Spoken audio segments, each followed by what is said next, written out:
Bonjour à tous, bienvenue sur Golden School pour votre toute première émission. Et on va commencer avec cette première partie d'émission, Golden School, l'hebdo. Alors l'équipe de l'hebdo, on a tout d'abord Fane est avec nous. Bonjour Fane. Salut Arthur.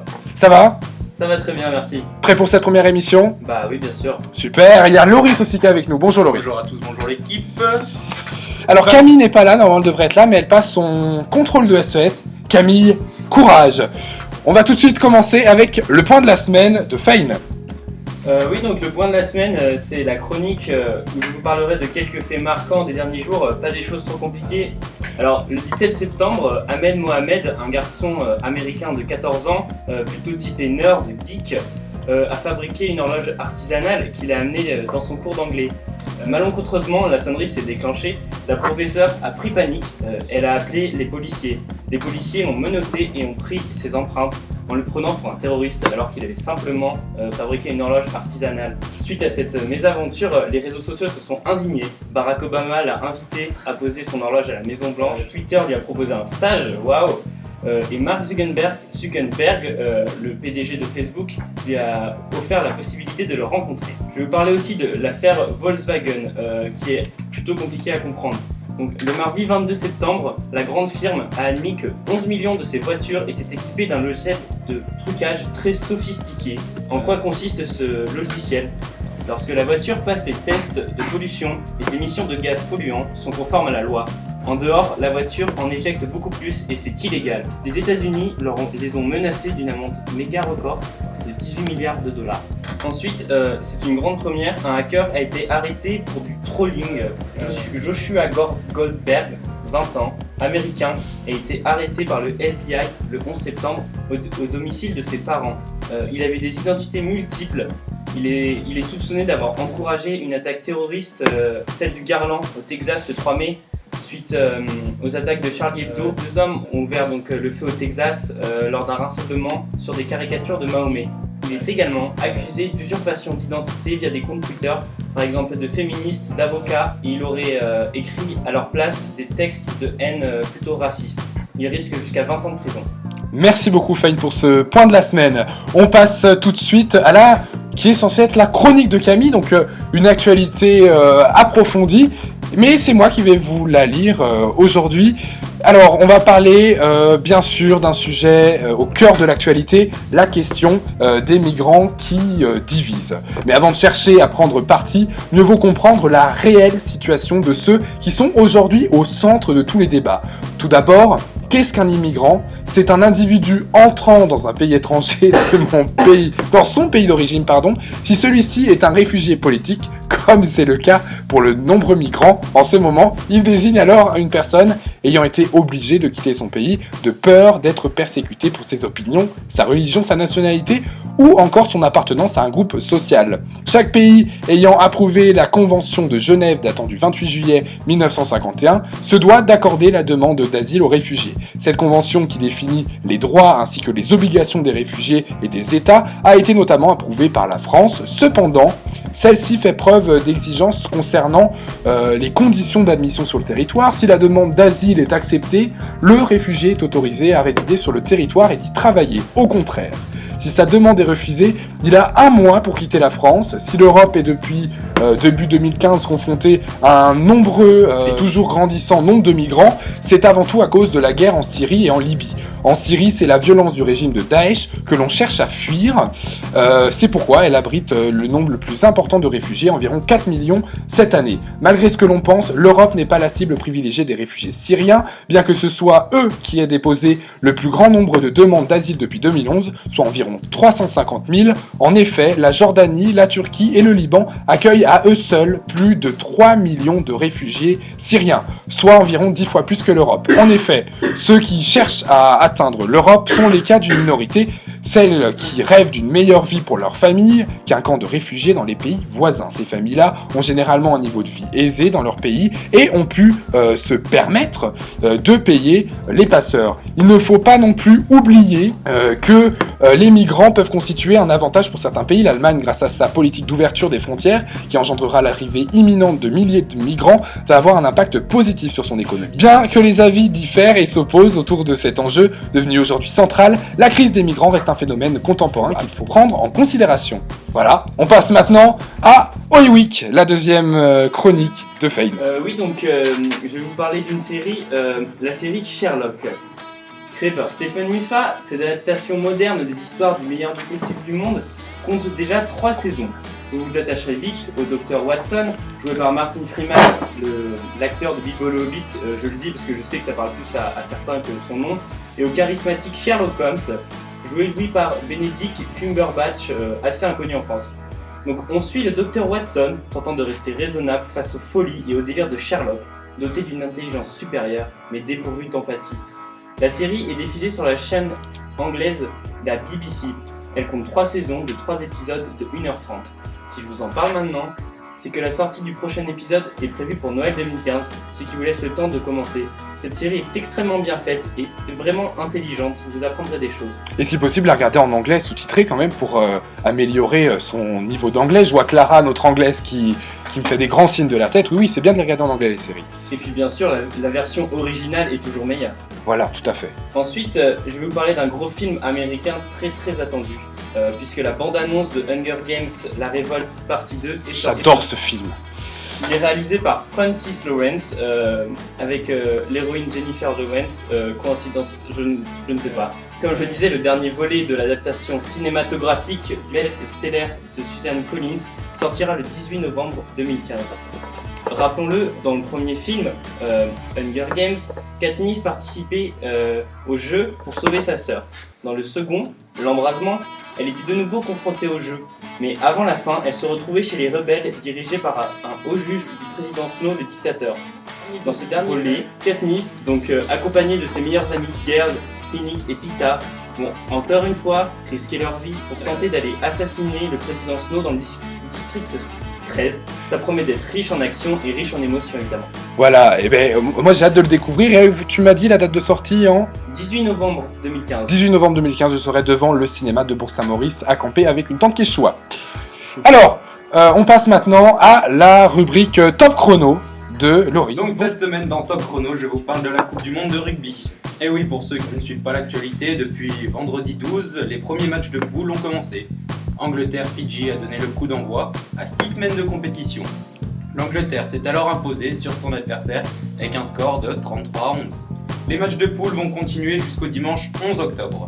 Nous aurons le week-end d'après les matchs de quart de finale, le week-end suivant les demi-finales, et pour faire durer le suspense, la semaine suivante, le samedi, nous aurons la petite finale, et le dimanche 31, la grande finale dans le magnifique stade de Londres. Il n'y a pas que le stade qui vaut à Londres. Merci Valentin. Il parlait bien sûr de Big Ben. Maintenant, je vais vous parler de quelque chose de mythique dans le rugby, on le connaît tous, le haka. Est-ce que je peux en faire écouter un petit extrait avant que tu Eh ben, continues, volontiers. que les gens savent un peu de quoi on parle? Écoutez.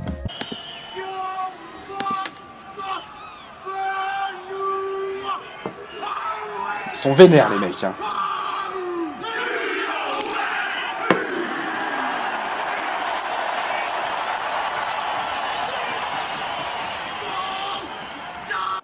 Je pense que ça va suffire là pour nos amis néo-zélandais. Je vous encourage à voir la vidéo quand même. Elle est puissante. Depuis plus d'un siècle maintenant, donc les rugbymen néo-zélandais font le show avant chaque match. 15 All Blacks en train de chanter et d'effectuer des signes plutôt flippants. Ce rituel est en fait une danse chantée traditionnelle maori, interprétée à l'origine pour d'autres occasions. Oui, je me permets d'intervenir. J'ai entendu, c'est sûrement une légende urbaine, mais que à la base, ça venait de surfeurs néo-zélandais hostiles à l'arrivée de surfeurs étrangers sur leur propre spot et qui faisaient ça pour les faire fuir. C'est sûrement n'importe quoi, mais ça paraît plausible. Ah, c'est sûr que moi je vois ça, je dégage tout de suite. Hein, déjà. N'empêche que Fane, il le pratique chaque année. Ah, évidemment. Vous pourrez le retrouver sur les plages de France et d'ailleurs, à faire le haka. Donc on va vous donner quelques petites paroles en maori. Donc voici les paroles du Kamate. Donc moi je me suis adressé à Valentin pour nous les faire. Je pense Voilà, que ça Valentin, peut le être- monsieur n'importe quoi, va nous dire. On se demande toujours pourquoi c'est à moi qu'on demande. Donc Ringa Bakia Uma Tira A Tori Watia. je vais pas aller plus loin parce que bon, c'est un peu comme ça tout le long. Kamaté, voilà. Je vous rappelle que l'abus d'alcool est dangereux pour la santé. Donc ce qui signifie en français, frappez des mains sur les cuisses, que vos poitrines soufflent, pliez les genoux, laissez vos hanches suivre le rythme, tapez des pieds aussi fort que vous pouvez, c'est la mort, c'est la mort, c'est la vie, c'est la vie. Et ben voilà. Merci beaucoup, merci Maintenant à que tous. vous savez tout sur le rugby, et ben vous avez 6 semaines pour profiter du spectacle et On sera donne tous rendez-vous devant le- notre écran en train de regarder le les 31 matchs. pour voir la finale, avec Eh la ben, France très on bien. l'espère. J'espère qu'on en reparlera ici autour de la table. Merci à tous pour cette première partie. On se retrouve tout de suite, juste le temps d'un jingle pour Golden School, le show. Merci à tous. Merci Arthur. Merci. Merci.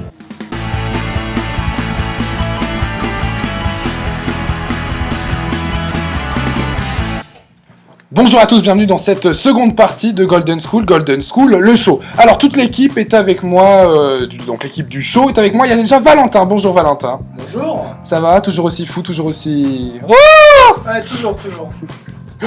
Je viens de crier dans le casque et elle vient de faire une tête, Ah, mais c'était ça va. fantastique. Tim est avec nous, bonjour Tim. Bonjour Arthur, bonjour tout le monde.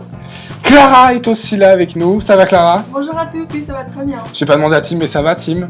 Oui, très bien, toujours. Et enfin la First Lady, on ne la présente plus, enfin si on est obligé puisque personne la connaît, Léna, bonjour Léna. Salut Arthur, bonjour à tous. Bon alors on va tout de suite commencer par la virgule de la semaine, donc c'est la première émission, donc je vais vous expliquer en quoi ça consiste. Alors en fait je vais faire un tour décalé de l'actualité de cette semaine et tout ce que je vous dis c'est vraiment passé, je vous jure que ça s'est vraiment passé, j'ai trouvé ça sur des sites très fréquentés. La virgule de la semaine, Toulouse. Elle appelle 600 fois les secours en une seule nuit. Une femme de 54 ans qui semble souffrir de troubles psychologiques a composé 400 fois le 115, 200 fois le 15, 18 fois le 18 et 8 fois les services de police. Elle a été interpellée à 5h20, 2 heures après qu'un feu de journaux avait été allumé dans son immeuble. Ses motivations ne sont pas encore expliquées. Seine-Maritime, le conflit entre voisins se règle à la tronçonneuse. Ce week-end, 2 personnes âgées ont réglé un conflit de voisinage avec une tronçonneuse. L'une des deux a été légèrement blessée. États-Unis, Tara Monroe... C'était une prothèse, donc ça compte pas. Tara Monroe a gagné son quart d'heure de célébrité d'une manière pour le moins insolite. Cette étudiante de Texas State University à San Marcos, entre Austin et San Antonio, au Texas, est célèbre dans son campus. La jeune femme s'est vue retirer sa voiture et son permis après avoir refusé de pratiquer un éthylotest à l'issue d'un concert. Elle a donc décidé de se rendre en cours avec une Jeep Barbie pour enfants. Je vous rappelle...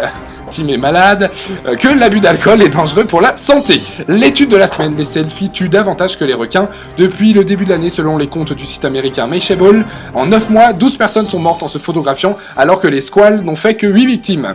People, Loana, la télé me manque, la gagnante de Love Story 1, a confié à un journaliste d'un quotidien français sa volonté de vouloir retrouver le chemin du petit écran. Faut-il encore qu'elle retrouve celui qui mène à son intelligence? Merci. Alors on passe à la chronique de Valentin. Le Nawak-Avalou, explique-nous juste en quoi ça consiste. Le Nawak-Avalou, le n'importe Nawak. Ok, non. bon bah alors moi, donc Il a déjà du mal à dire le nom de sa chronique, on est bien Nawak parti. Bah comme vous voyez, le nom il Il y a est l'équipe original de déjà. Donc moi je suis là en fait pour rechercher un petit peu tout ce qui est un peu n'importe quoi. Donc je vais aller dans les livres, sur internet. Je vais même aller au cinéma et je vais un peu vous trouver tout ce qui m'a fait rire, tout ce que je trouve un peu n'importe quoi. Et mon but c'est de vous le raconter et puis de vous le dire, vous faire rire avec moi un petit peu. Et bah alors, quel est ton premier sujet aujourd'hui, Valentin? Alors mon premier sujet, déjà c'est un site internet, voilà, donc comme tout le monde, moi je me balade sur internet et c'est vrai que j'ai trouvé un site assez marrant, ça s'appelle Clevervote.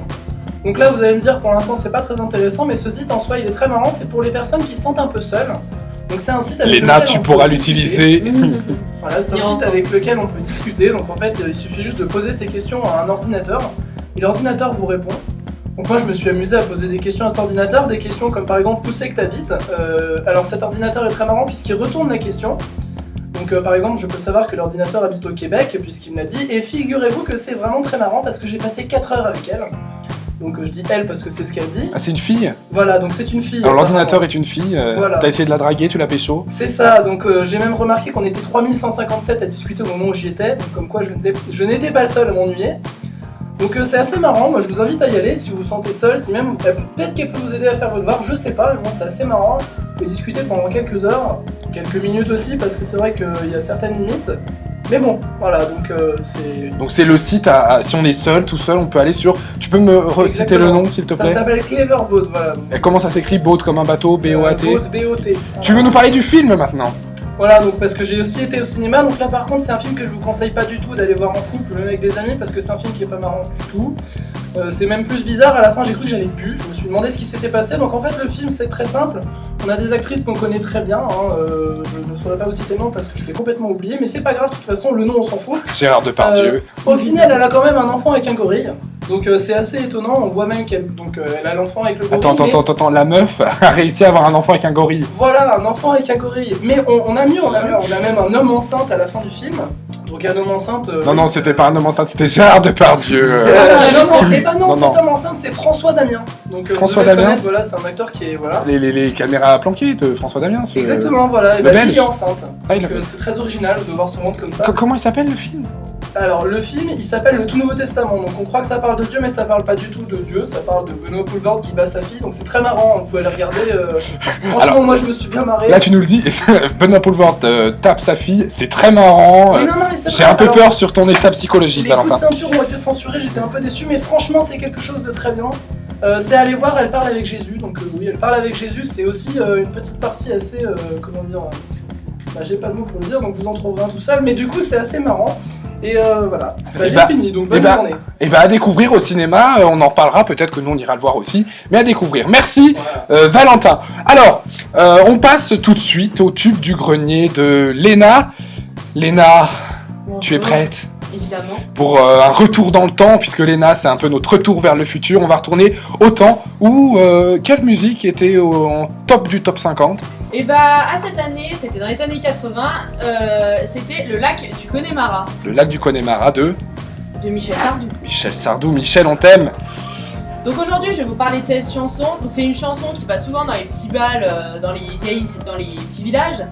Donc si comme moi vous venez d'un village où est-ce qu'il n'y a pas de rue, où est-ce qu'il n'y a pas de numéro sur les maisons, ou si comme moi quand on vous demande où vous habitez, vous dites Bourg-Saint-Maurice alors que pas du tout, et bah vous allez sûrement la connaître. Et donc le lac du Connemara, c'est une chanson qui date de 1980. Donc tout d'abord les lacs du Connemara, c'est des lacs situés en Écosse. Ce qui plaisait beaucoup à notre Michel, sauf qu'il avait pas envie de se bouger le cul.